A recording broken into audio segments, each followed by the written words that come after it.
Every one of us carries around a pocket guide to world history and culture. Thumbing through a wallet of bills is like paging through a textbook. Sorting coins seems like scrolling through tiny disks of information technology crammed with words and images. In America today, Johnny cannot pay cash for so much as a soda without connecting his present to a long and eventful past, filled with important people, patriotic slogans, a profession of faith, historic events, symbols of power, and even the dead language of ancient Rome. He may imagine that he is simply completing a transaction in order to quench his thirst. But a great deal more is going on every time we involve ourselves with cash. Perhaps Johnny has never read his money or examined its account of his history and cultural identity. Maybe Johnny, and his sister Jane too, think of their money as only a means to an end. Perhaps Johnny is not aware that his pockets and Jane's purse harbor the historic relics of many American milestones, including a great constitutional crisis that arose during the Civil War. In fact, the money he spent for his soda may have saved the Union and kept united the states into which he was born. To coin. A phrase.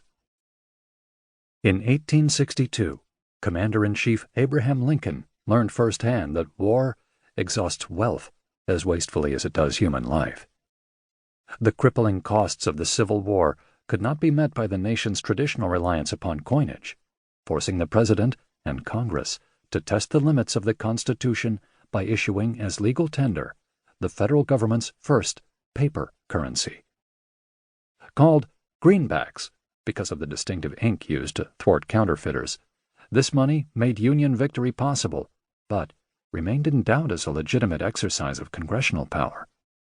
It required 3 Supreme Court cases after the war to settle the matter, the first declaring the action unconstitutional and the others upholding the government's right to print as well as to mint money.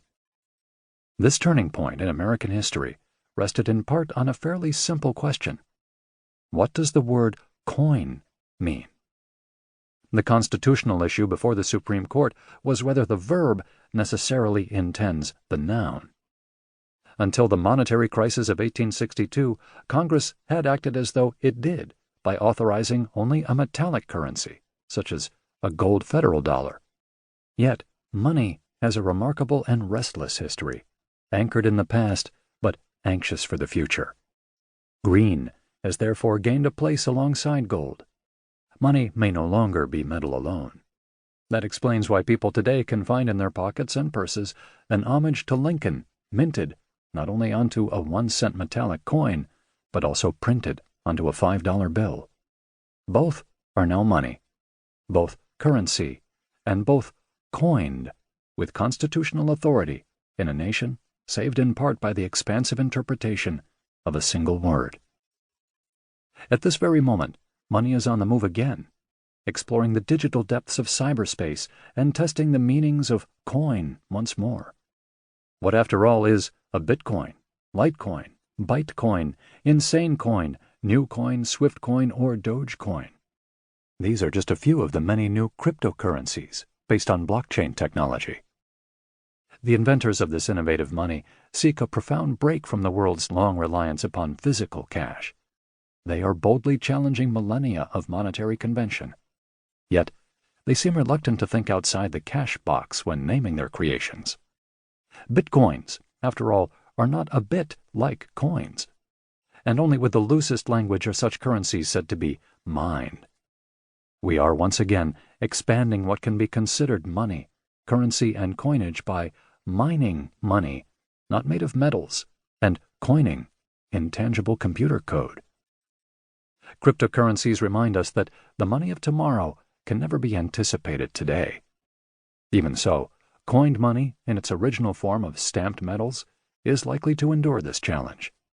After all, confidence in cryptocurrency has already been shaken by the untimely death of one of its champions, Gerald Cotton, CEO of Quadriga CX, who took to his grave the password to $190 million worth of other people's money. When this wealth vanished, Cotton's 115,000 customers could recover only a small portion of their money.